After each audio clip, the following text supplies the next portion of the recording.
ನಮಸ್ಕಾರ. ಈ BNSಗೆ ಸಂಬಂಧಪಟ್ಟಂತಹ ಇನ್ನೊಂದು ವಿಡಿಯೋನ ನಿಮ್ಮ ಮುಂದೆ ತರ್ತಾ ಇದ್ದೀನಿ.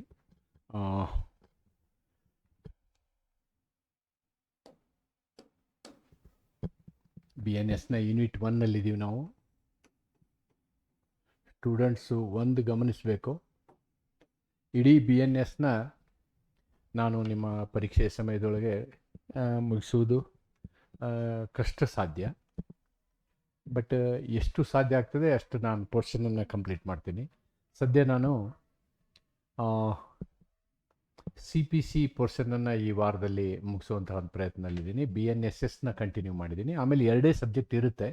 ಸಾಧ್ಯ ಆದಷ್ಟು ಈ ಪೋರ್ಷನನ್ನು ಕವರ್ ಮಾಡುವಂತಹ ಪ್ರಯತ್ನ ಮಾಡ್ತೀನಿ ಅಂತ ಹೇಳ್ತಾ, ನಿಮ್ಮ ಸಿಲೆಬಸನ್ನು ಗಮನಿಸಿದಾಗ ಒಂದು ಯೋಚನೆ ಬಂತು ನನಗೆ. ಮೋಸ್ಟ್ಲಿ ಒಂದು ಪ್ರಶ್ನೆ ಕೇಳ್ಬೋದು ನಿಮಗೆ, ಏನು the historic background of criminal law and the salient features of BNS 2023. ಈ ರೀತಿಯಾದಂತಹ ಪ್ರಶ್ನೆ ಕೇಳ್ಬೋದು. Or they may ask the question, what was the necessity of changing IPC and bringing in BNS. ಈ ರೀತಿಯಾದಂತಹ ಪ್ರಶ್ನೆಗಳನ್ನ ಕೇಳಿದರೆ ನೀವು ಉತ್ತರವನ್ನು ಹೇಳಲಿಕ್ಕೆ ಈಗಾಗಲೇ ನಾನು ಮಾಡಿದಂತಹ ಅನೇಕ ವಿಡಿಯೋಗಳಲ್ಲಿ ನಿಮಗೆ ಮಾಹಿತಿ ಸಿಗ್ತದೆ. ಆದರೆ ನಾನು ಆ ಮಾಹಿತಿಯನ್ನು ಮುಂದುವರಿಸಿ IPC ಮತ್ತು BNS ಇವೆರಡೂದರ ಬಗ್ಗೆ ಇವತ್ತು ಮಾತಾಡ್ತೀನಿ. ಅಂದರೆ BNSನ ವಿಶೇಷತೆ ಮತ್ತು IPCಯಲ್ಲಿ ಏನಿತ್ತು, IPCಯ ಕತೆ ಹೇಗಾಯಿತು, ಮತ್ತು BNSನ ಈ ನಮ್ಮ ಲೋಕಸಭೆಯಲ್ಲಿ BNSನ ನಾವು ಯಾವ ರೀತಿ ಒಂದು ಮಸೂದೆಯನ್ನು ತೆಗೆದುಕೊಂಡು ಬಂದ್ವಿ, ಅದರ ಪರಿಣಾಮಗಳೇನಾಯಿತು ಅಂತಕ್ಕಂಥ ಒಂದು ಸಂಕ್ಷಿಪ್ತ ಮಾಹಿತಿಯನ್ನು ನಿಮ್ಮ ಮುಂದೆ ಕೊಟ್ಟರೆ ಆ ಒಂದು ಪ್ರಶ್ನೆಗೆ ಉತ್ತರ ಬರಲಿಕ್ಕೆ ನಿಮಗೆ ಸಾಧ್ಯ ಆಗ್ತದೆ ಅಂತಕ್ಕಂಥದ್ದನ್ನು ದೃಷ್ಟಿಯಲ್ಲಿಟ್ಕೊಂಡು ಈ ವಿಡಿಯೋ ಮಾಡ್ತಾ ಇದ್ದೀನಿ. Here I will try to discuss about the background of IPC. Criminal ಜ್ಯೂರಿಸ್ಪ್ರುಡೆನ್ಸ್ನ ಬ್ಯಾಕ್ಗ್ರೌಂಡನ್ನು ನಾನು ನಿಮ್ಗೆ ಹೇಳಿದ್ದೀನಿ. ದಿ ಕಾನ್ಸೆಪ್ಟ್ ಆಫ್ ಕ್ರೈಮ್ ಅಂತಕ್ಕಂಥ ವಿಷಯವನ್ನು ವಿವರವಾಗಿ ಹೇಳಿದ್ದೀನಿ.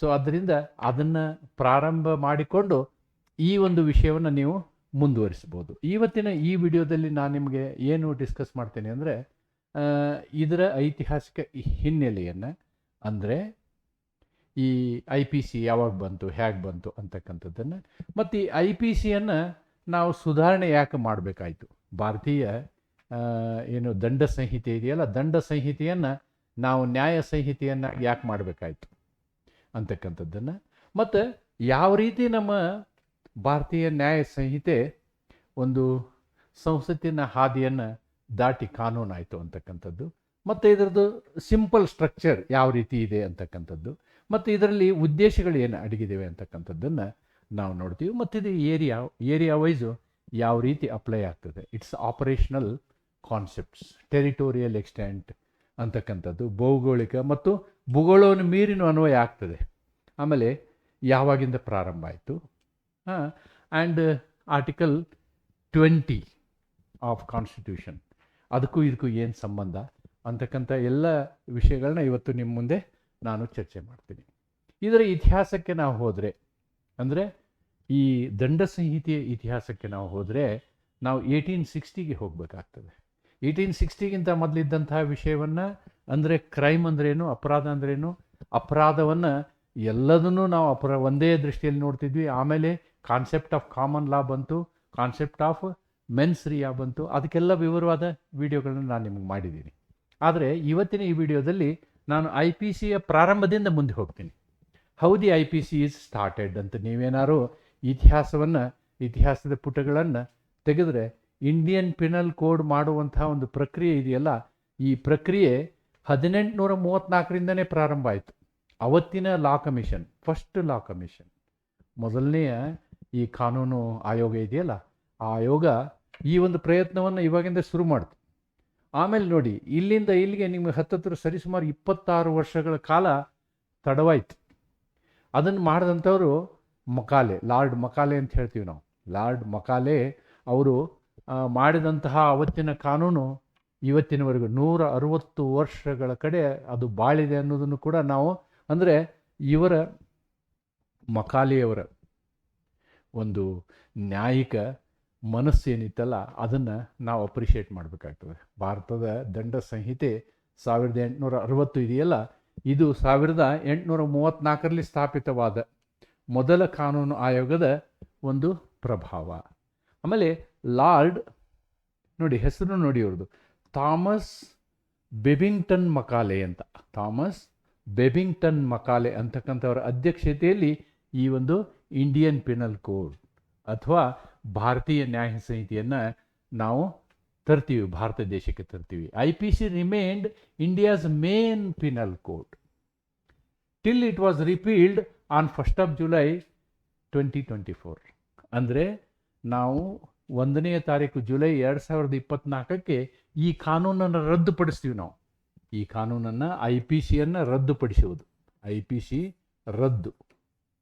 ಇದು ಯಾವತ್ತು ರದ್ದಾಗುತ್ತೆ ಅಂತಂದರೆ 1st July 2024. ಅವತ್ತೇ ಹೊಸ ಕಾನೂನು ಬರುತ್ತೆ. BNS ಅವತ್ತಿನಿಂದನೇ ಜಾರಿ ಆಗ್ತದೆ ಅಂತಕ್ಕಂಥದ್ದನ್ನು, ಇಷ್ಟು ಇತಿಹಾಸವನ್ನು ನಾವು ನೆನ್ಪಿಟ್ಕೊಂಡ್ರೆ ಸಾಕು. ಒಂದು ಪ್ರಶ್ನೆಗೆ ನಿಮಗೆ ಇದರ ಅವಶ್ಯಕತೆ ಬರ್ತದೆ. ಹಿಸ್ಟಾರಿಕಲ್ ಬ್ಯಾಕ್ಗ್ರೌಂಡ್ ಏನಾದ್ರು ನೀವು ನೋಡೋದಾದರೆ I think this much information will suffice. Then IPC though historically important, ಐತಿಹಾಸಿಕವಾಗಿ ಇದು ನಮಗೆ ಮಹತ್ವದ್ದಾದಾಗಿಯೂ ಕೂಡ ವಾಸ್ ಕ್ರಿಟಿಸೈಸ್. ಸಮ್ ಪೀಪಲ್ಸೇ ನಾವೇನ್ರಿ ಇನ್ನು ಬ್ರಿಟಿಷ್ ಕಾನೂನು ಉಪಯೋಗ ಮಾಡ್ತೀವಿ, ಕೊಲೋನಿಯಲ್ ಕಾನೂನನ್ನು ಉಪಯೋಗ ಮಾಡ್ತೀವಿ ಅಂತಕ್ಕಂಥದ್ದು. ಬಟ್ ನಾವೇನು ಅದರಿಂದ ಭಾರಿ ಮಹತ್ವವಾದ ಬದಲಾವಣೆಯನ್ನು ಮಾಡಿಲ್ಲ. Okay, we have done something, definitely that is required in the spirit and outdated for dealing with. ನೋಡಿ, ಇದನ್ನು ನಾವು ಔಟ್ಡೇಟೆಡ್ ಅಂತ ಯಾಕೆ ಅಂತಿದ್ವಿ ಅಂತಂದರೆ, ಹೊಸ ಅಪರಾಧಗಳು ಹುಟ್ಕೊಂಡ್ಬಿಟ್ಟಿದ್ದಾವೆ. Organised crime, terrorism, cyber crime and new forms of violence on woman and children. ಈ ಹೊಸ ಅಪರಾಧಗಳನ್ನು ನಾವು ನಿಯಂತ್ರಿಸುವಲ್ಲಿ ನಮ್ಮ ಇಂಡಿಯನ್ ಪಿನಲ್ ಕೋಡು ಅಷ್ಟು ಸಫಲ ಆಗಿರಲಿಲ್ಲ ಅಂತಕ್ಕಂಥ ಒಂದು ಕಾರಣವನ್ನು ಇಟ್ಕೊಂಡು ನಾವೇನು ಮಾಡಿದ್ದೀವಿ, ಈ ವಸಾಹತು ಮನೋಭಾವದ ಹಳೆಯ ಸಂಹಿತೆಯನ್ನು ತೆಗೆದು ಹೊಸ ಸಂಹಿತೆಗೆ ನಾವು ಬರ್ತೀವಿ. ಅನೇಕ ಸ್ವತಂತ್ರ ಭಾರತದ ಆಯೋಗಗಳು ಕೂಡ, ಕಾನೂನು ಆಯೋಗಗಳು ಕೂಡ ಇದರ ಒಂದು ಬದಲಾವಣೆಗೆ ಪ್ರಯತ್ನವನ್ನು ಮಾಡಿದ್ದು. ಅನೇಕ ಕಾನೂನು ಆಯೋಗಗಳ ವರದಿ ಹಾಗೂ ತಜ್ಞ ಸಮಿತಿಗಳ ಶಿಫಾರಸಿನ ಆಧಾರದ ಮೇಲೆ ದಂಡ ಕಾನೂನುಗಳ ಸಂಪೂರ್ಣ ಪುನರ್ರಚನೆ ಅಗತ್ಯವೆಂದು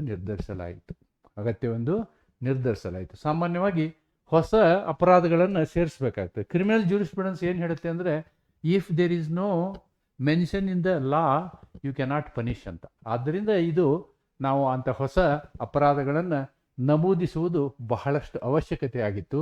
ಆದ್ದರಿಂದ ನಾವೇನು ಮಾಡ್ತೀವಿ ಅಂತಂದರೆ, ಆಗಸ್ಟ್ 11ನೇ ತಾರೀಕು 2023ರಲ್ಲಿ ಮೊದಲ ಬಾರಿಗೆ ಈ ಒಂದು ಬಿಲ್ಲನ್ನು, ಈ ಒಂದು ಮಸೂದೆಯನ್ನು ನಾವು ಸಂಸತ್ತಿನ ಮುಂದೆ ಮಂಡಿಸ್ತೀವಿ. ಆದರೆ ಈ ಮಸೂದೆ ಸ್ಕ್ರೂಟಿನಿ ಕಮಿಟಿಯ ಸ್ಕ್ರೂಟಿನಿಯ ನಂತರ ಇದು ತಿರಸ್ಕೃತಗೊಳ್ಳುತ್ತೆ ಅಥವಾ ಇದು ವಿಡ್ರಾ ಆಗುತ್ತೆ, ಹಿಂಪಡೆಯಲಾಗುತ್ತೆ. ಅಂದರೆ ಇದರಲ್ಲಿ ಸ್ಕ್ರೂಟಿನಿ ಕಮಿಟಿ ಅನೇಕ ತಿದ್ದುಪಡಿಗಳು ಮಾಡಲಿಕ್ಕೆ ಶಿಫಾರಸು ಮಾಡಿರುವುದರಿಂದ ನಾವೇನು ಮಾಡಿದ್ವಿ, ಈ ಒಂದು ಕಾನೂನನ್ನು ಹಿಂದೆ ಪಡೆದು ಪುನಃ ಮತ್ತೆ ಸಬ್ಮಿಟ್ ಮಾಡ್ತೀವಿ. ಅದನ್ನು ಭಾರತೀಯ ನ್ಯಾಯ ಸಂಹಿತ ಸೆಕೆಂಡ್ ಬಿಲ್ ನಾವೇನು ಮಾಡಿದ್ವಿ, ಡಿಸೆಂಬರ್ ತಿಂಗಳಲ್ಲಿ 2023 ಡಿಸೆಂಬರ್ ತಿಂಗಳಲ್ಲಿ ಮತ್ತೊಂದು ಮಸೂದೆಯನ್ನು ನಾವೇನು ಮಾಡ್ತೀವಿ, ಸಂಸತ್ತಿನಲ್ಲಿ ಮಂಡಿಸ್ತೀವಿ. ಆದರೆ ಈ ಮಸೂದೆ ಏನಾಗ್ತದೆ, ಎರಡನೇ ಸಲ ಮಂಡಿಸಿದಂತಹ ಮಸೂದೆ ಕಾನೂನಾಗಿ ಹೊರಬರ್ತದೆ. The second bill was passed by both the houses, upper house and lower house, ರಾಜ್ಯಸಭೆ ಮತ್ತು ಲೋಕಸಭೆ. ಅಪ್ಪರ್ ಹೌಸ್ ಅಂದರೆ ರಾಜ್ಯಸಭೆ, ಲೋವರ್ ಹೌಸ್ ಅಂದರೆ ಲೋಕಸಭೆ. ಎರಡೂ ಕೂಡ ಈ ಬಿಲ್ಲನ್ನು ಏನು ಮಾಡ್ತಾರೆ, ಪಾಸ್ ಮಾಡ್ತಾರೆ. 21 ಡಿಸೆಂಬರ್ ದಿವಸ ಬಿಲ್ ಪಾಸ್ ಆಗ್ತದೆ. ಆ ಬಿಲ್ ಪಾಸ್ ಆದ ನಂತರ 3 ದಿನಗಳ ನಂತರ ರಾಷ್ಟ್ರಪತಿಗಳು ಅಂಕಿತ ಹಾಕ್ತಾರೆ. ಅಂಕಿತ ಹಾಕಿದ ಮೇಲೆ that bill becomes act. BNS 2023 has become an act, has become an code. ಯಾವತ್ತು ಅಂದರೆ 25ನೇ ತಾರೀಕು, 25 ಡಿಸೆಂಬರ್ ಅದು ಸೈನ್ ಆಯಿತು. ಆದರೆ ಕಾನೂನಿನಲ್ಲಿ ಪ್ರಾವಧಾನ ಏನಿದೆ, ಜಾರಿಗೆ ಬರುವ ದಿನಾಂಕ ಮಾತ್ರ 1 ಜುಲೈ 2024 ಅನ್ನೋದನ್ನು ನಾವಿಲ್ಲಿ ಗಮನಿಸಬೇಕು. ಅಥವಾ ಕಾನೂನು ಆಗಿದ್ದ ದಿನ 25 ಡಿಸೆಂಬರ್ 2023 ಅನ್ನೋದನ್ನು ನಾವಿಲ್ಲಿ ಗಮನಿಸಬೇಕು. ಈ ಕಾನೂನಿನ ಉದ್ದೇಶವನ್ನು ಸ್ವಲ್ಪ ನಾವು ಸಂಕ್ಷಿಪ್ತವಾಗಿ ನೋಡೋದಾದರೆ, ಕಾನೂನಿನ ಉದ್ದೇಶವನ್ನು ನೋಡೋದಾದರೆ ನಾವು ಈ ಕಾನೂನಲ್ಲಿ ಭಾರತೀಯತೆಯನ್ನು ಅಳವಡಿಸಿಕೊಂಡಿದ್ದೀವಿ ಅಂತ ಹೇಳ್ಬೋದು. ಕೊಲೋನಿಯಲ್ ಕಾನ್ಸೆಪ್ಟ್ ಇತ್ತಲ್ವಾ, ಫೀಲ್ ಆಫ್ ಕೊಲೋನಿಯಲ್ ಫೀಲ್ ಏನು? Colonial feel is it was more on penal. ಅದು ಶಿಕ್ಷೆ ಕೊಡುವತ್ರ ಗಮನ ಜಾಸ್ತಿ ಕೊಡ್ತಿತ್ತು. Therefore it was called Indian penal code. ಆದರೆ ನಾವು ನ್ಯಾಯದ ಬಗ್ಗೆ ಹೆಚ್ಚು ಗಮನ ಕೊಟ್ಟಿದ್ದೀವಿ ಈ ಕಾನೂನಿನಲ್ಲಿ ನಾವೇನು ಮಾಡಿದ್ದೀವಿ? BNS, ಒಂದು ಭಾರತೀಯತೆಯ ಬಗ್ಗೆ ಗಮನ ಕೊಟ್ಟಿದ್ದೀವಿ, ಇನ್ನೊಂದು ನ್ಯಾಯದ ಬಗ್ಗೆ ಗಮನ ಕೊಟ್ಟಿದ್ದೀವಿ, ನ್ಯಾಯದ ಬಗ್ಗೆ. ಸೊ ಇಲ್ಲಿರ್ತಕ್ಕಂಥ ಸಂಹಿತೆ ಇದೆಯಲ್ಲ, ಇದು ಶಿಕ್ಷೆ ಕೊಡುವ ಸಂಹಿತೆ. ಆದರೆ ನಾವು ಮಾಡಿದಂತಹ ಸಂಹಿತೆ ನ್ಯಾಯವನ್ನು ದೊರಕಿಸುವಂತಹ ಸಂಹಿತೆ ಅಂಥೇಳಿ ಹೇಳ್ಬೋದು. ಅದಕ್ಕೆ ನಾನು ಹೀಗೆ ಬರೀತೀನಿ, BNS aims to modernise, Indianise criminal law, emphasising ನ್ಯಾಯ, justice rather than merely punishment. Punishment ಅಲ್ಲ, ನಮಗೆ ಮುಖ್ಯವಾಗಿರೋದು ಎಲ್ಲರಿಗೂ ನ್ಯಾಯ ಸಿಗಬೇಕು ಅಂತ. ಇಂಟ್ರಡ್ಯೂಸಿಂಗ್, ಅದರಲ್ಲಿ ಏನು ಮಾಡಿದ್ದೀವಿ ನಾವು? ಹೊಸ ಅಪರಾಧಗಳನ್ನು ಸೇರಿಸಿದ್ದೀವಿ. ಎನ್ಹಾನ್ಸ್ಡ್ ಪನಿಷ್ಮೆಂಟ್, ಶಿಕ್ಷೆಗಳನ್ನು ಹೆಚ್ಚು ಮಾಡಿದ್ದೀವಿ. ಆಮೇಲೆ ಒಂದು ಹೊಸ ಶಿಕ್ಷೆಯನ್ನು ನಾವು ಪ್ರಸ್ತಾಪಿಸಿದ್ದೀವಿ, ಕಮ್ಯುನಿಟಿ ಸರ್ವಿಸ್ ಅಂತಕ್ಕಂತಹ ಒಂದು ಹೊಸ ಏನು ಸಮುದಾಯದ ಸೇವೆಗಳು ಅಂತಕ್ಕಂಥ ಹೊಸ ಶಿಕ್ಷೆಯನ್ನು ನಾವು ಇದರಲ್ಲಿ ಸೇರಿಸುವಂಥದ್ದನ್ನು ನೀವು ನೋಡ್ಬೋದು. ಇದಕ್ಕೆ ನಾವು ಸಮುದಾಯದ ಸೇವೆ ಅಂತ ಹೇಳ್ಬೋದು.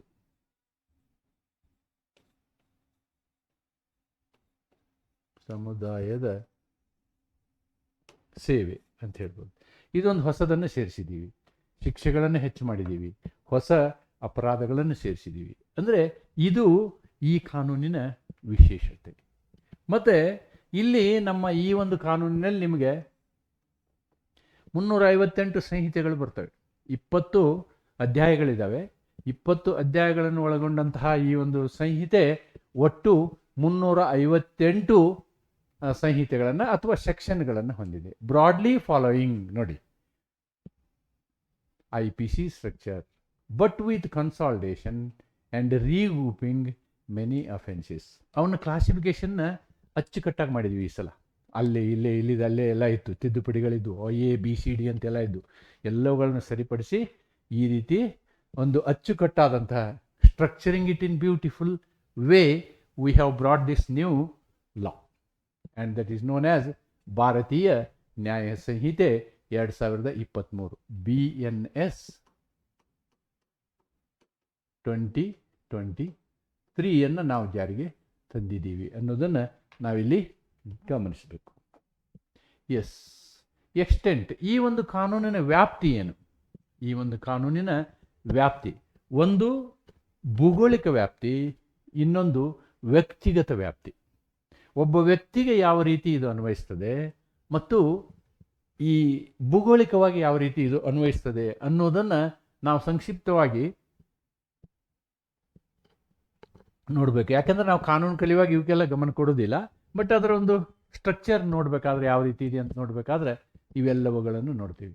All the points below are newly now digitally aligned with section 1 as the ಬೇರ್ ಆ್ಯಕ್ಟ್.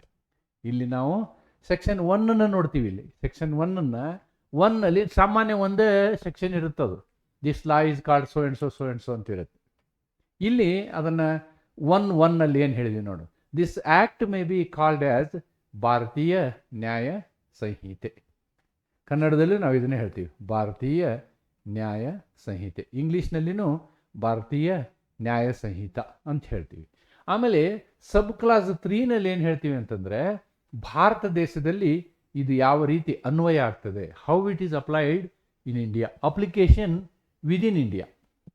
ದ ಟೆಕ್ಸ್ಟ್ ಇಫೆಕ್ಟ್, ಇಲ್ಲಿ ಏನು ಬರೆದಿದ್ದೀವಿ ಅಂತ ನಾವು ನೋಡೋದಾದರೆ, every person, the word person is important. Person means person includes citizens, non citizens also, person includes aliens also. ಈ ಒಂದು ಕಾನೂನು ಬರೀ ಭಾರತೀಯರಿಗೆ ಮಾತ್ರ ಅನ್ವಯ ಆಗುವುದಿಲ್ಲ, ಭಾರತದ ಒಳಗಡೆ ಗಡಿ ಒಳಗಡೆ ಯಾರು ಬಂದ್ರೂ ಅವರಿಗೂ ಕೂಡ ಇದು ಅನ್ವಯ ಆಗುತ್ತೆ. Shall be liable to punishment under this Sanhita, ಈ ಒಂದು ಕಾನೂನಿನ ಅಡಿಯಲ್ಲಿ ಎಲ್ಲರೂ ತಪ್ಪು ಮಾಡಿದರೆ ಕಾನೂನಲ್ಲಿರ್ತಕ್ಕಂಥ ತಪ್ಪುಗಳು ಅವರಿಂದ ಆದರೆ ಶಿಕ್ಷೆಗೆ ಅವರು ಗುರಿಯಾಗಬೇಕಾಗ್ತದೆ. ಫಾರ್ ಎವ್ರಿ ಆ್ಯಕ್ಟ್ ಏನು ಮಾಡ್ತಾರೆ, ಆರ್ ಒಮಿಷನ್. ಕೆಲವೊಮ್ಮೆ ಏನಾಗುತ್ತೆ ಅಂತಂದರೆ ನಮ್ಮದೇ ಆದಂಥ ಕೆಲವು ಕರ್ತವ್ಯಗಳಿರ್ತವೆ. ಆ ಕರ್ತವ್ಯಗಳನ್ನು ಮಾಡೋದು ಕೂಡ ನಮ್ಮ ಒಂದು ಜವಾಬ್ದಾರಿ. ಅದನ್ನು ಮಾಡದೆ ಹೋದಾಗಲೂ ಕೂಡ ಶಿಕ್ಷೆ ಆಗುತ್ತೆ. Of which he shall be guilty within India. ಭಾರತದಲ್ಲಿ ಅವನು ಆ ಒಂದು ಶಿಕ್ಷೆಗೆ ಗುರಿಯಾಗಲ್ಪಡುತ್ತಾನೆ ಅಂತಕ್ಕಂಥದ್ದನ್ನು ನಾವಿಲ್ಲಿ ಗಮನಿಸಬೇಕು. That is section 1 sub clause 3. Yes, thus although BNS does not literally use the phrase extend to the whole of India, ನಾವು extend to the whole of India ಅಂತ ಕ್ಲಿಯರ್ ಆಗಿ ಬರೆದಿಲ್ಲ ಅಂದರೂ ಕೂಡ ಇದು ಇಡೀ ಭಾರತಕ್ಕೆ ಅಪ್ಲೈ ಆಗುತ್ತೆ. Section 1(3) effectively makes the Samhita applicable to all persons within India. Okay, this is the concept of our section 1. Then again moving forward to section 1 only, subclass 4 and 5 we are looking at. Subclass 4 and 5 ಏನು ಹೇಳ್ತವೆ? Subclass 4 is there, 5 is there, then one explanation is also there. Extra territorial operation ಅಂತ. ಅದರಲ್ಲಿ section 1(4) ಏನು ಹೇಳುತ್ತೆ ನೋಡಿ, if any law in force in India, ಭಾರತದಲ್ಲಿ ಜಾರಿಯಲ್ಲಿರ್ತಕ್ಕಂತಹ ಕಾನೂನು allows a person to be tried in India for an offense committed beyond India, that trial shall be according to BNS. ಅಂದರೆ 1/7/2024 ನಂತರ ರಂದು ಮತ್ತು ನಂತರ ಈ ಎರಡೂ ಸಂದರ್ಭದಲ್ಲಿ ಯಾವುದೇ ಒಂದು ಕಾನೂನಿನ ಪ್ರಕಾರ ಒಬ್ಬ ವ್ಯಕ್ತಿಯ ಮೇಲೆ ಕ್ರಮ ಜರುಗಿಸುವುದು ಆದರೆ ಅದನ್ನು ನಾವೇನು ಮಾಡ್ತೀವಿ, ಭಾರತೀಯ ನ್ಯಾಯ ಸಂಹಿತೆಯ ಮುಖಾಂತರವೇ ಜರುಗಿಸ್ತೀವಿ. ಆ ಅಪರಾಧ ಭಾರತ ದೇಶವನ್ನು ಬಿಟ್ಟು ಹೊರಗಡೆ ನಡೆದಿದ್ದಾಗಲೂ ಕೂಡ ಭಾರತದಲ್ಲಿ ಪ್ರಸ್ತುತ ಜಾರಿಯಲ್ಲಿರುವ ಯಾವುದೇ ಕಾನೂನು ಭಾರತದ ಹೊರಗಡೆ ಮಾಡಿದ ಅಪರಾಧಕ್ಕಾಗಿ ಇಲ್ಲಿ ವಿಚಾರಣೆ ಮಾಡಲು ಅನುಮತಿಸಿದರೆ ಅಂತಹ ವ್ಯಕ್ತಿಯನ್ನು ನಾವೇನು ಮಾಡ್ತೀವಿ, BNS ಪ್ರಕಾರ ಅವನ್ನ ಪ್ರಾಸಿಕ್ಯೂಷನ್ ಮಾಡ್ತೀವಿ. ಹೊರಗಡೆ ಮಾಡಿದಂಥ ಅಪರಾಧ ಏನಾದ್ರು ಇದ್ದರೆ ಅದನ್ನು ಭಾರತದಲ್ಲಿ ನೀವು ಅದರ ಒಂದು ಪ್ರಾಸಿಕ್ಯೂಷನ್ ಮಾಡಬೇಕು, ಅಭಿಯೋಜನೆ ಮಾಡಬೇಕು ಅಂತಕ್ಕಂಥ ಒಂದು ಸಂದರ್ಭ ಬಂದಲ್ಲಿ ಅದನ್ನು ನಾವೇನು ಮಾಡ್ತೀವಿ, BNS ಪ್ರಕಾರವೇ ಮಾಡ್ತೀವಿ. ಒಂದು ವೇಳೆ ಆ ಅಪರಾಧ 1/7/2024 ರಂದು ಮತ್ತು ನಂತರದಲ್ಲಿ ನಡೆದಿದ್ದರೆ ನಾವು BNS ಅದಕ್ಕೆ ಅನ್ವಯ ಆಗ್ತದೆ. 1(5) ಏನು ಹೇಳುತ್ತೆ? 1(5) ಅಪ್ಲೈಸ್ BNS ಟು ಅಫೆನ್ಸಿಸ್. ಎಲ್ಲೆಲ್ಲಿ ಭಾರತೀಯ ನ್ಯಾಯ ಸಂಹಿತೆ ಅನ್ವಯವಾಗುತ್ತದೆ ಅನ್ನುವುದನ್ನು ಈ ಒಂದು 3 ಪಾಯಿಂಟ್ಗಳಲ್ಲಿ ನಾನು ನಿಮ್ಗೆ ತೋರಿಸಿದ್ದೀನಿ. 1, it is applicable to any citizen of India. ಭಾರತೀಯ ನಾಗರಿಕನಾಗಿದ್ದರೆ ಅವನು ಜಗತ್ತಿನಲ್ಲಿ ಎಲ್ಲಿಯೇ ಇರಲಿ, in any place outside India, ಅವನಿಗೆ ಅಪ್ಲೈ ಆಗ್ತದೆ. ಭಾರತೀಯ ನಾಗರಿಕನಾಗಿದ್ದರೆ ಅವನು ಭಾರತದಲ್ಲಿ ಅಲ್ಲದೆ ಎಲ್ಲಿದ್ದರೂ ಅನ್ವಯ ಆಗುತ್ತೆ ಅಂತ ಅದರ ಅರ್ಥ. ಎರಡನೇದು, any person on any ship or aircraft. ನೋಡಿ, ಯಾವುದೇ ಒಬ್ಬ ವ್ಯಕ್ತಿ ಯಾವುದೇ ಒಂದು ಹಡಗು ಅಥವಾ ವಿಮಾನದಲ್ಲಿದ್ದರೆ ಅದು ಭಾರತ ದೇಶದ್ದಾಗಿರಬೇಕು, registered in India, wherever it may be, ಅದು ಎಲ್ಲರೂ ಇರಲಿ, ಆಕಾಶದಲ್ಲಿರಲಿ, ಪಾತಾಳದಲ್ಲಿರಲಿ, ಇದ್ದಾಗ್ಯೂ ಕೂಡ ಅಲ್ಲಿ ಅಪರಾಧ ನಡೆದರೆ ಆ ಅಪರಾಧ BNS ಪ್ರಕಾರ ಅದು ಅಪರಾಧ ಆಗ್ತದೆ, ಅವರ ಮೇಲೆ ಅಪ್ಲೈ ಆಗ್ತದೆ BNS. ತಪ್ಪು ಮಾಡಿದವ ವ್ಯಕ್ತಿ ಅವನು ಸಿಪ್ಪಲ್ಲಿರ್ಬೋದು, ಹಡಗಿನಲ್ಲಿರ್ಬೋದು, ಅಥವಾ ಫ್ಲೈಟಲ್ಲಿರ್ಬೋದು, ವಿಮಾನದಲ್ಲಿರ್ಬೋದು. ಅದು ವಿಮಾನ ಅಥವಾ ಹಡಗು ಭಾರತದಾಗಿದ್ದರೆ ಅವನು ಅಲ್ಲಿ ಏನಾದರೂ BNSಲಿರ್ತಕ್ಕಂಥ ಅಪರಾಧಗಳನ್ನು ಮಾಡಿದರೆ ಆ ಅಪರಾಧಗಳಿಗೂ ಕೂಡ ಅವನು ಶಿಕ್ಷೆಯನ್ನು ಅನುಭವಿಸಬೇಕಾಗ್ತದೆ. Next, any person outside India. ನೋಡಿ, ಈ 2ನೇ ಕಾಲಮಲ್ಲಿ ಭಾರತದವರೇ ಇರಬೇಕಂತೇನಿಲ್ಲ. ಒಬ್ಬ ವಿದೇಶಿಯ ವ್ಯಕ್ತಿಯೂ ಕೂಡ ನಮ್ಮ ವಿಮಾನದಲ್ಲಿದ್ದರೆ, ನಮ್ಮ ಹಡಗಿನಲ್ಲಿದ್ದರೆ BNS ಅವನಿಗೆ ಅನ್ವಯಿಸ್ತದೆ ಅಂತದರ ಅರ್ಥ. Any person outside in India, ಒಬ್ಬ ವ್ಯಕ್ತಿ ಭಾರತದಿಂದ ಹೊರಗಿದ್ದಾನೆ, committing an offence targeting our computer system, hacking ಮಾಡಿದರೆ, a computer resource located in India, ಭಾರತದಲ್ಲಿರ್ತಕ್ಕಂತಹ ಯಾವುದೇ ನಮ್ಮ ಡೇಟಾ ಸೆಂಟರ್ಗಳನ್ನು, ಸಾಫ್ಟ್ವೇರ್ಗಳನ್ನು ಏನಾದರೂ ಅವನು ಟಾರ್ಗೆಟ್ ಮಾಡಿದರೆ ಅವನು ವಿದೇಶದಲ್ಲಿ ಎಲ್ಲಿಯಾದರೂ ಇದ್ರೂ ಕೂಡ ಅವನ ಮೇಲೆ BNS ಅನ್ವಯ ಆಗುತ್ತೆ, ಭಾರತೀಯ ನ್ಯಾಯ ಸಂಹಿತೆ ಅನ್ವಯ ಆಗುತ್ತೆ. ನೋಡಿ, ಇಲ್ಲಿ ಅಫೆನ್ಸ್ ಅಂದರೆ ಏನು ಅನ್ನೋದನ್ನು ಒಂದು ಇನ್ಕ್ಲೂಸಿವ್ ಡೆಫಿನೇಷನ್ ಕೊಟ್ಟಾರೆ. ಅಫೆನ್ಸ್ ಅನ್ನೋದು ಯಾವುದು BNSನಲ್ಲಿದೆಯೋ ಅದು ಅಫೆನ್ಸ್ ಅಂತ. Includes any act committed outside India, ಯಾವುದೇ ಒಂದು ಕೃತ್ಯ ಅದು ಭಾರತದಿಂದ ಹೊರಗೆ ಮಾಡಿರ್ಬೋದು ಅವನು, which would be punishable if committed in India. ಹೊರದೇಶದಲ್ಲಿ ಮಾಡಿದಂತಹ ತಪ್ಪು ಇದೆಯಲ್ವಾ, ಅದನ್ನು ನಾವು ಭಾರತದಲ್ಲೇ ಮಾಡಿದ್ದ ಅಂತಂದರೆ, ಭಾರತದಲ್ಲಿ ಮಾಡಿದಂತಹ ತಪ್ಪು BNSನಲ್ಲಿರ್ತಕ್ಕಂಥ ತಪ್ಪು ಆಗಿದ್ದರೆ ಅಂತಹದೇ ತಪ್ಪನ್ನು ಅವನು ವಿದೇಶದಲ್ಲಿ ಮಾಡಿದರೂ ಕೂಡ ಅವನಿಗೆ BNS ಅಪ್ಲೈ ಆಗ್ತದೆ ಅಂತಕ್ಕಂಥದ್ದನ್ನು ಇಲ್ಲಿ ಕೊಟ್ಟಂತಹ ಈ ಸೆಕ್ಷನ್ ನಮಗೆ ವಿವರಣೆಯನ್ನು ಕೊಡುತ್ತೆ, ಎಕ್ಸ್ಪ್ಲನೇಷನ್ ನಮಗೆ ವಿವರಣೆಯನ್ನು ಕೊಡುತ್ತೆ ಅನ್ನೋದನ್ನು ನಾವಿಲ್ಲಿ ಗಮನಿಸಬೇಕು. Section 1(6) special and local law preserved. ನೋಡಿ, so our country is a country, we have many tribals, many remote areas, they have their own distinct methods including punishment. ಅಂಥವುಗಳಿಗೆ BNS ಅಪ್ಲೈ ಆಗೋದಿಲ್ಲ, ಅವ್ರದ್ದೇ ಕ್ರಿಮಿನಲ್ ಲಾ ಬೇರೆ ಇರುತ್ತೆ. Hill council, tribals ಬಗ್ಗೆ, especially 7 sisters ಇದಾರಲ್ಲ, north eastern states, there this entire law will not apply ಅನ್ನೋದನ್ನು ನಾವಿಲ್ಲಿ ಗಮನಿಸಬೇಕು. Acts punishing mutiny and dissertation of armed forces. ನೋಡಿ, States that nothing in BSNL affects.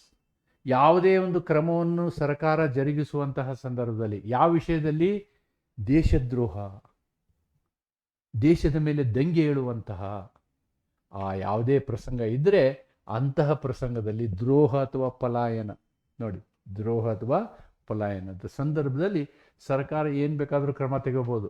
ಆವಾಗ ನೀವು BNS ಅಪ್ಲೈ ಮಾಡಿ ಅಂತ ಹೇಳೋಕ್ಕೆ ಆಗೋದಿಲ್ಲ. What is the second thing is any special law or local law. Any special law, ಕೆಲವೊಮ್ಮೆ ಏನಾಗಿದೆ, ಭಾರತೀಯ ದಂಡ ಸಂಹಿತೆಯಲ್ಲಿ ಮಾತ್ರ ಅಪರಾಧಿಕ ಪ್ರಕರಣಗಳಿಲ್ಲ, ಅಂದರೆ ಅಪರಾಧಗಳು ಇಂಥವೇ ಅಂತೇಳಿ, ಇವನು ಬಿಟ್ಟು ನಮ್ಮ ಸಂಹಿತೆಯನ್ನು ಹೊರತುಪಡಿಸಿ ಬೇರೆ ಕಡೆಯೂ ಕೂಡ ಈ ಅಪರಾಧಿಕ ಶಿಕ್ಷೆಗಳನ್ನು ಕೊಡುವಂತಹ ಅವಕಾಶ ನಮಗಿದೆ. ಒಂದು ಲೋಕಲ್ ಲಿಮಿಟ್ಸ್, ಲೋಕಲ್ ಅಂದರೆ ಹೇಳಿದ್ನಲ್ವಾ, ಕೆಲವೊಂದು ಟ್ರೈಬಲ್ ಏರಿಯಾದಲ್ಲಿ ಅವ್ರದ್ದೇ ಆದಂಥ ಕ್ರಿಮಿನಲ್ ಸಿಸ್ಟಮ್ ಇದೆ ಅಂತಹ ಸಂದರ್ಭದಲ್ಲಿ.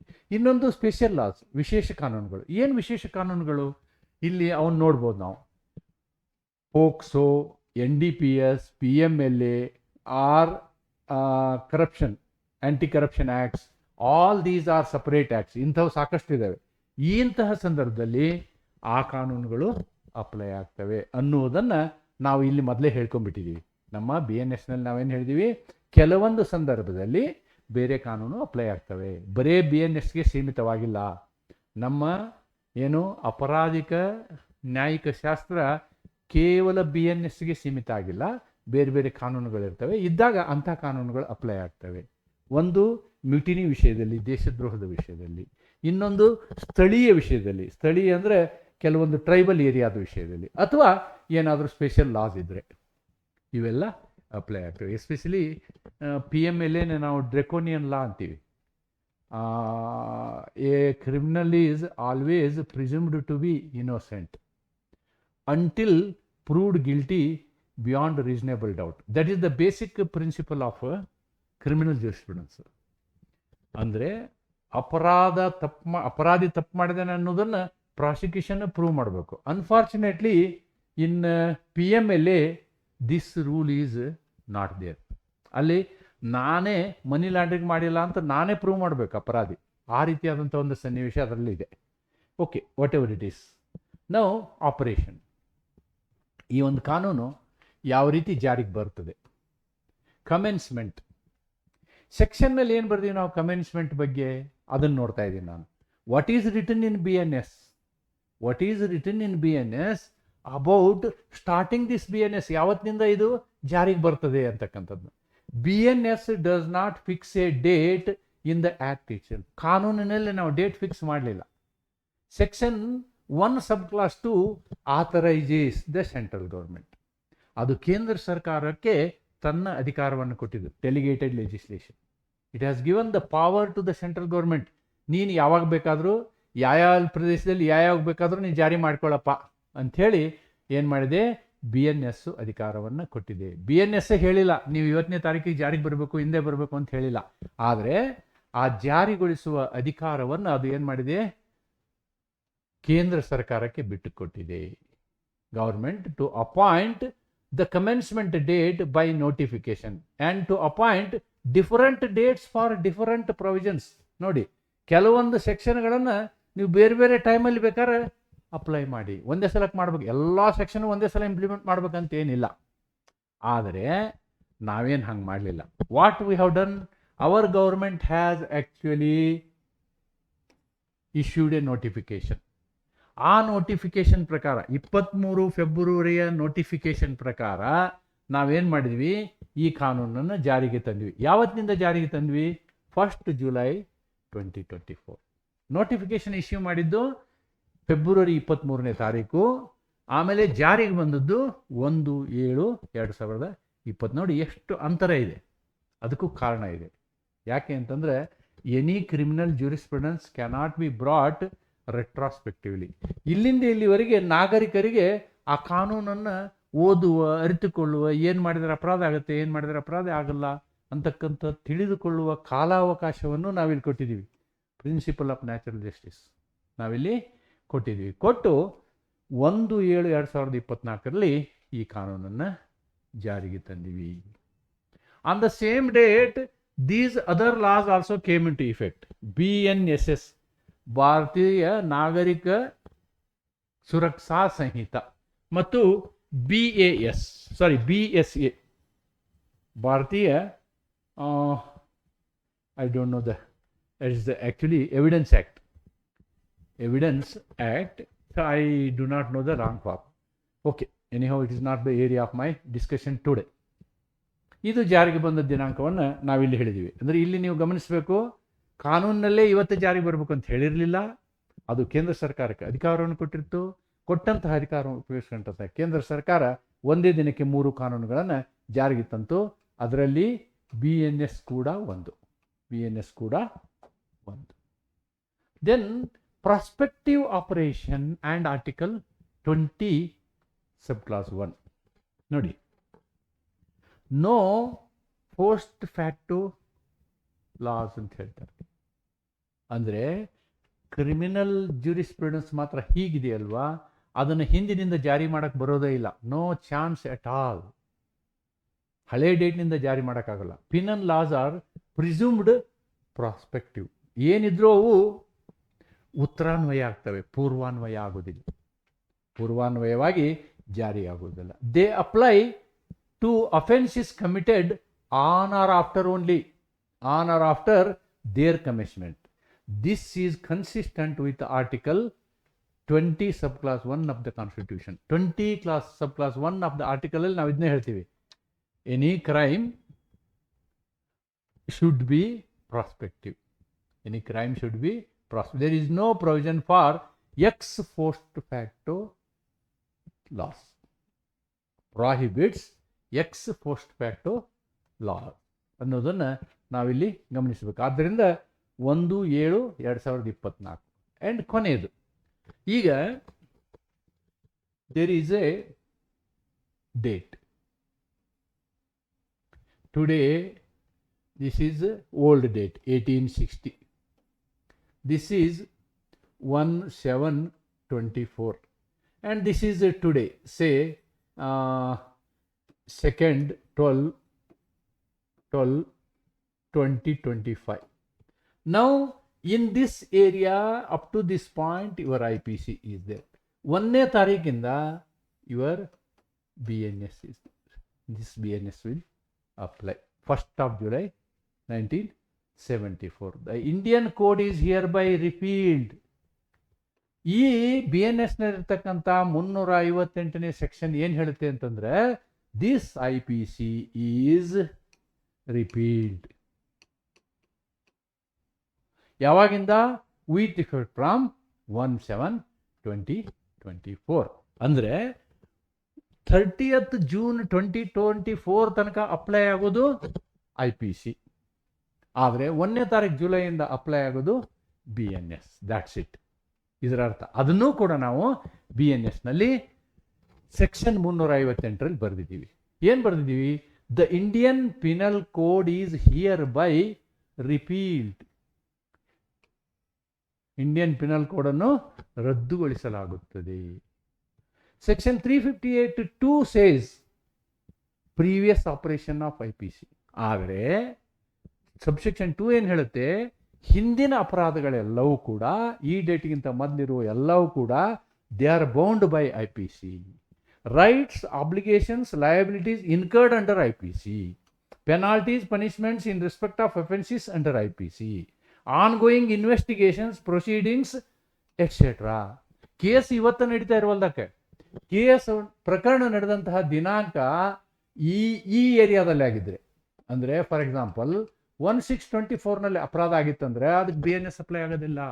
ಆ ಕೇಸನ್ನು ನೀವು ಐ ಪಿ ಸಿ ಮೇಲೇ ನಡೆಸಬೇಕು. ಇಲ್ಲಿಯವರೆಗೆ ಐ ಪಿ ಸಿ ಇದೆಲ್ಲ ಐ ಪಿ ಸಿ ಇದೆಲ್ಲ ಏನೇ ಕೇಸ್ ನಡೆದ್ರು ಇಲ್ಲೆಲ್ಲ ನೀವೇನು ಮಾಡಬೇಕು? ಐ ಪಿ ಸಿ ಪ್ರಕಾರ. ದಟ್ಸ್ ವಾಟ್ ಈಸ್ ಸೆಕ್ಷನ್ 358(2) ಹೇಳ್ತೀವಿ. ಮುಂಚೆ ನಡೆದ 1/7/2024 ಮುಂಚೆ ನಡೆದ ಎಲ್ಲ ಅಪರಾಧಗಳ ವಿಷಯದಲ್ಲಿ ಅದೇ ಹಳೆಯ ಕಾನೂನು ಅನ್ವಯ ಆಗುತ್ತದೆ. ಇಂಡಿಯನ್ ಪಿನಲ್ ಕೋಡ್, ಭಾರತೀಯ ದಂಡ ಸಂಹಿತೆ ಅನ್ವಯಿಸ್ತದೆ.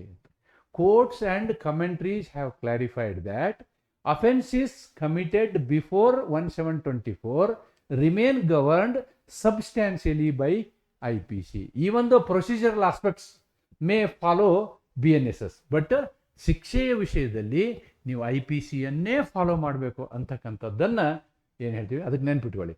ಸಬ್ಸ್ಟ್ಯಾಂಟಿವ್ ಲಾ ಸಾಮಾನ್ಯವಾಗಿ ರಿಟ್ರಾಸ್ಪೆಕ್ಟಿವ್ ಇರೋಲ್ಲ. I P C is a substantive law, B N S is also a substantive law. ಇದು ಕೋರ್ಟು ಕೂಡ ಇದನ್ನು ಒಪ್ಕೊಂಡಿದೆ ಅನ್ನೋದನ್ನು ನಾವಿಲ್ಲಿ ನೋಡ್ತೀವಿ. Personal and territorial reach. ಈ ಒಂದು ಕಾನೂನು ವೈಯಕ್ತಿಕವಾಗಿ ಹೆಂಗೆ ಬಿಹೇವ್ ಮಾಡ್ತದೆ ಮತ್ತು ಕ್ಷೇತ್ರ ವ್ಯಾಪ್ತಿಯಾಗಿ ಹೆಂಗೆ ಬಿಹೇವ್ ಮಾಡ್ತದೆ ನೋಡಿ. Every person, citizen, foreigner, company etcetera is liable under B N S within India. ನೀವು ಭಾರತದ ಒಳಗಡೆ ಮಾತಾಡೋದಾದ್ರೆ ಏನಾದರೂ ಇರಲಿ, ಎಲ್ಲ ಬಿ ಎನ್ ಎಸ್ ಪ್ರಕಾರನೇ ಆಗುತ್ತೆ. Outside India, Indian citizens anywhere in the world, ಅವರಿಗೂ ಬಿ ಎನ್ ಎಸ್ ಅಪ್ಲೈ ಆಗುತ್ತೆ. Any person on Indian registered ships aircrafts, ಅವರಿಗೂ ಬಿ ಎನ್ ಎಸ್ ಅಪ್ಲೈ ಆಗುತ್ತೆ. Any person abroad committing offences targeting Indian computers, ಅವನಿಗೂ B N S apply ಆಗುತ್ತೆ. I think we have discussed this and again ಈ ಹೆಡಿಂಗಲ್ಲಿ ನಾನು ಮತ್ತೊಂದು ಸಲ ಅದನ್ನು ನಿಮಗೆ ಹೇಳಿದ್ದೀನಿ. Therefore we can conclude it like this. ಏನು ಕನ್ಕ್ಲೂಡ್ ಮಾಡ್ಬೋದು? ಐತಿಹಾಸಿಕವಾಗಿ, historically, B N S replaces colonial era 1860 after 162 years of operation.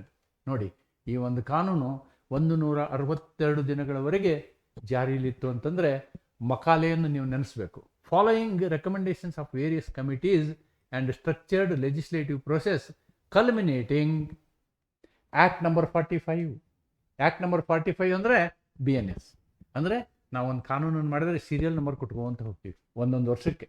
ಅಂದರೆ ಈ ವರ್ಷದಲ್ಲಿ ಈಗಾಗಲೇ 2023ರಲ್ಲಿ 45 ಕಾನೂನು ಆಗಿದ್ದಾವೆ, 44 ಕಾನೂನು ಆಗಿದ್ದಾವೆ ಅಂತ ಅದರ ಅರ್ಥ. ಓಕೆ, ದೆನ್ ವ್ಯಾಪ್ತಿಯ ಬಗ್ಗೆ ನಾನು ನಿಮಗೆ ಡಿಸ್ಕಸ್ ಮಾಡಿದ್ದೀನಿ. ಆಮೇಲೆ ಇದರಲ್ಲಿ ವಿಶೇಷವಾಗಿರುವಂಥವು ಈ ಅಪರಾಧಗಳು, ಅವುಗಳನ್ನು ನಾನು ಇಲ್ಲಿ ಹೇಳಿದ್ದೀನಿ.